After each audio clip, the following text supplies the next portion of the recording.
Study केंद्र के YouTube channel में फिर से आप लोगों का स्वागत है। इसमें हम लोग सामान्य अध्ययन में हिस्ट्री का कुछ क्वेश्चन देखेंगे जो बहुत ही महत्वपूर्ण है, जो बिहार सचिवालय सहायक परीक्षा तथा प्रधान शिक्षक परीक्षा के लिए बहुत महत्वपूर्ण है। पहला क्वेश्चन है, हड़प्पा सभ्यता का सर्वाधिक मान्यता प्राप्त काल कौन सा है? तो 2500 ईस्वी पूर्व से 1750 ईस्वी पूर्व के काल को सबसे महत्वपूर्ण माना जाता है, सबसे प्रमाणिक माना जाता है। अगला है, सिंधु घाटी सभ्यता कहाँ तक विस्तृत थी? तो सिंधु घाटी सभ्यता पंजाब, राजस्थान, गुजरात, उत्तर प्रदेश, हरियाणा, सिंध तथा बलूचिस्तान तक विस्तृत थी। आगे है, सिंधु घाटी सभ्यता में घोड़े के अवशेष कहाँ से मिला? घोड़े के अवशेष कहाँ से मिले हैं? तो सुरकोटदा से घोड़े के अवशेष मिले, घोड़ा का हड्डी मिला वहाँ से। आगे है, सिंधु घाटी स्थल कालीबंगा किस प्रदेश से है? तो राजस्थान में कालीबंगा है।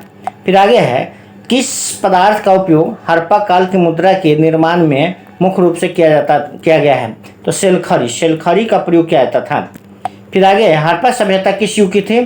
तो हड़प्पा सभ्यता को कांस्य युग सभ्यता भी कहा जाता है। क्या चीज? कांस्य युग सभ्यता भी कहा जाता है। फिर आगे है, सिंधु घाटी सभ्यता के लोगों का मुख्य व्यवसाय क्या था? तो व्यापार करना। सिंधु घाटी सभ्यता के लोगों का मुख्य व्यवसाय था व्यापार करना। फिर आगे है, हड़प्पा सभ्यता के निवासी थे, क्या थे? ग्रामीण के शहरी? तो हड़प्पा सभ्यता के निवासी जो थे शहरी थे। आगे है, सिंधु सभ्यता के घर किससे बनाए जाते थे? तो ईंट से। सिंधु सभ्यता के घर जो बनाए जाते थे ईंट से बनाए जाते थे। इसके बाद है, हड़प्पावासी किस वस्तु के उत्पादन में सर्वप्रथम, मतलब सबसे ज़्यादा किसका उत्पादन करते थे? तो कपास का उत्पादन करते थे। कपास का उत्पादन करने में सबसे आगे थे हड़प्पा के निवासी। आगे है, हड़प्पा सभ्यता की खोजकर्ता कौन है? तो हड़प्पा सभ्यता की खोजकर्ता जो है दयाराम साहनी है। आगे है, सिंधु सभ्यता का पतन नगर यानी बंदरगाह कौन सा था? तो लोथल जो गुजरात में भोगवा नदी किनारे स्थित है। तो लोथल कहाँ है? गुजरात में है। और लोथल किस नदी किनारे है? तो भोगवा नदी किनारे है। यानी लोथल जो गुजरात में भोगवा नदी किनारे कहाँ क्या था? एक पतन नगर था, यानी बंदरगाह था। फिर आगे है, पैमानों की खोज ने सिद्ध कर दिया है कि सिंधु घाटी के लोग माप तौल से परिचित थे। यह खोज कहाँ पर हुई? तो यह भी लोथल में, गुजरात में जो लोथल है वहीं पर हुआ था पैमानों की खोज। फिर आगे है, हड़प्पा कालीन सभ्यता किन वर्गों में विभक्त था? हड़प्पा कालीन सभ्यता किन वर्गों में विभक्त था? तो विद्वान वर्ग था, वहाँ योद्धा वर्ग था, व्यापारी था और श्रमिक था, ये सभी वर्ग रहते थे। आगे है, सिंधु सभ्यता का सर्वाधिक उपयुक्त नाम क्या है? तो हड़प्पा सभ्यता। सिंधु घाटी सभ्यता का सर्वाधिक उपयुक्त नाम है हड़प्पा सभ्यता है। फिर आगे है, हड़प्पा सभ्यता की खोज किस वर्ष हुई? तो 1921 ईस्वी में। हड़प्पा सभ्यता की खोज कब हुई? 1921 ईस्वी में। फिर आगे है, हड़प्पा सभ्यता के लोग किनको सम्मान करना आरंभ किया था? तो हड़प्पा सभ्यता के लोग पशुपति को सम्मान करना आरंभ किया था। फिर आगे है, हड़प्पा सभ्यता के संपूर्ण क्षेत्र का आकार किस प्रकार का था? तो त्रिभुजाकार था। हड़प्पा सभ्यता का क्षेत्र जो था वो त्रिभुजाकार था। फिर आगे है, हड़प्पा जो है, हड़प्पा किस नदी किनारे था? हड़प्पा रावी नदी किनारे है। मोहनजोदड़ो जो है सिंध नदी किनारे है। सिंधु नदी हो गया। मोहनजोदड़ो सिंधु नदी किनारे है। इसका लोथल जो है भोगवा नदी किनारे है। और कालीबंगा घग्गर नदी किनारे है। तो कौन कौन है? हड़प्पा कहाँ है, किस नदी किनारे है? तो रावी नदी किनारे है। मोहनजोदड़ो किस नदी किनारे है? तो सिंधु नदी किनारे है। लोथल किस नदी किनारे है? तो भोगवा नदी किनारे है। कालीबंगा किस नदी किनारे है? तो घग्गर नदी किनारे है। आगे है, हड़प्पा सभ्यता के अंतर्गत हल से जुते हुए खेत के साक्ष्य कहाँ से मिला है? तो कालीबंगा से हल के जुते हुए खेत का साक्ष्य मिला है, कालीबंगा से। आगे है, सैंधव सभ्यता की ईंट का अलंकरण किस स्थान से मिला है? मतलब अलंकृत ईंट कहाँ से मिला है? तो कालीबंगा से ही अलंकृत ईंट मिला है। आगे है, मोहनजोदड़ो कहाँ स्थित है? जो मोहनजोदड़ो जो सिंध जो पाकिस्तान में एक जगह है, तो सिंध में है। आगे है, सिंधु सभ्यता में बृहद स्नानागार कहाँ से पाया गया है? बृहद स्नानागार कहाँ से पाया गया है? तो मोहनजोदड़ो से बृहद स्नानागार पाया गया है। फिर आगे है, सिंधु सभ्यता की मुद्रा में किस देवता के समतुल्य का चित्रांकन मिलता है? तो आद्य शिव। सिंधु सभ्यता की मुद्रा में किस देवता के समतुल्य चित्रांकन मिलता है? तो आद्य शिव का चित्रांकन मिलता है।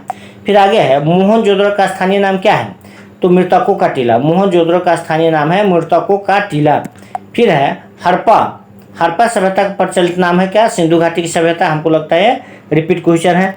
फिर है सैंधव स्थलों के उत्खनन से प्राप्त मोहर पर किस पशु का सर्वाधिक उत्कीर्ण हुआ है? सर्वाधिक उत्कीर्ण किस पशु का हुआ है? मोहर जो प्राप्त हुआ है मोहर पर बैल का। फिर है सिंधु घाटी सभ्यता जानी जाती है किसके लिए? तो अपने नगर नियोजन के लिए जानी जाती है। सिंधु घाटी सभ्यता जानी जाती है अपने नगर नियोजन के लिए। आगे है भारत में चांदी की उपलब्धता के प्राचीनतम साक्ष्य कहाँ से मिला है? भारत में चांदी के उपलब्धता के प्राचीनतम साक्ष्य कहाँ से मिला है? तो हड़प्पा संस्कृति से मिला है चांदी के साक्ष्य। फिर आगे है सिंधु सभ्यता की उत्तरी सीमा कौन है? तो मांडा जो जम्मू में है। उत्तरी सीमा मांडा जो जम्मू में है। दक्षिणी सीमा दैमाबाद जो महाराष्ट्र में है। पूर्वी सीमा आलमगीरपुर जो उत्तर प्रदेश में है। और पश्चिमी सीमा सुतका गेंदर जो बलूचिस्तान में है। तो पूरब जो उत्तरी सीमा है जो जम्मू कश्मीर के मांडा में है। दक्षिणी सीमा महाराष्ट्र के दैमाबाद में है। पूर्वी सीमा आलमगीरपुर जो उत्तर प्रदेश में है। पश्चिमी सीमा बलूचिस्तान में जो अभी पाकिस्तान में पड़ता है वहाँ का सुतका गेंदार है। फिर आगे है मांडा किस नदी किनारे स्थित था? तो चिनाब नदी किनारे मांडा था। मांडा किस नदी किनारे स्थित था? तो चिनाब नदी किनारे स्थित था। फिर है हड़प्पा कालीन स्थल रोपड़ पंजाब में है। हड़प्पा कालीन स्थल रोपड़ जो है पंजाब में है। जो किस नदी किनारे स्थित है? तो रोपड़ किस नदी किनारे है? तो सतलुज नदी किनारे रोपड़ है। फिर है हड़प्पा में एक उन्नत जल प्रबंधन प्रणाली का पता कहाँ से चलता है? तो धौलावीरा से हड़प्पा में एक उन्नत जल प्रबंधन प्रणाली का पता चलता है। आगे है हड़प्पा के मिट्टी के बर्तन पर सामान्यतः किस रंग का उपयोग हुआ था? तो लाल रंग का उपयोग हुआ था। हड़प्पा के मिट्टी के बर्तनों पर सामान्यतः किस रंग का उपयोग हुआ था? तो लाल रंग का बर्तन का उपयोग था, लाल रंग का प्रयोग हुआ था। इसके बाद है सिंधु घाटी सभ्यता के किस स्थल से घरों में कुआं के अवशेष मिले हैं? तो घरों में कुआं के अवशेष मिला है कहाँ से? मोहनजोदड़ो से घरों में कुआं के अवशेष मिले हैं। फिर है सिंधु घाटी सभ्यता की खोज निकालने वाले में किन दो भारतीयों का नाम जुड़ा हुआ है? यानी सिंधु घाटी सभ्यता खोज निकालने में किन दो भारतीयों का नाम जुड़ा हुआ है? तो दयाराम साहनी है तथा राखलदास बनर्जी। आगे है रंगपुर जहाँ हड़प्पा की समकालीन सभ्यता थी कहाँ है? तो सौराष्ट्र में। रंगपुर कहाँ है? तो सौराष्ट्र में। आगे है हड़प्पा एवं मोहनजोदड़ो की पुरातात्विक खुदाई के प्रभारी कौन थे? तो सर जॉन मार्शल थे। हड़प्पा एवं मोहनजोदड़ो के पुरातात्विक खुदाई के प्रभारी थे सर जॉन मार्शल। इसके बाद है सिंधु घाटी के लोग किस में विश्वास करते थे? तो मातृशक्ति में विश्वास करते थे। सिंधु घाटी के लोग किस में विश्वास करते थे? तो मातृशक्ति में विश्वास करते थे। इसके बाद है मोहनजोदड़ो की सबसे बड़ी इमारत किसे मानी जाती है? तो विशाल स्नानागार को मोहनजोदड़ो की सबसे बड़ी इमारत मानी जाती है। स्नान करने का जो घर था बहुत बड़ा था। तो इस तरह से लगभग 40 क्वेश्चन इस वीडियो में देखे हैं जो सामान्य अध्ययन में हिस्ट्री पोर्शन से था, जो बहुत ही महत्वपूर्ण क्वेश्चन सब था, जो प्रधान शिक्षक परीक्षा तथा बिहार सचिवालय सहायक परीक्षा दोनों के लिए बहुत ही महत्वपूर्ण है। तो फिर इससे आगे महत्वपूर्ण क्वेश्चन को अगले वीडियो में देखेंगे। तब तक के लिए धन्यवाद।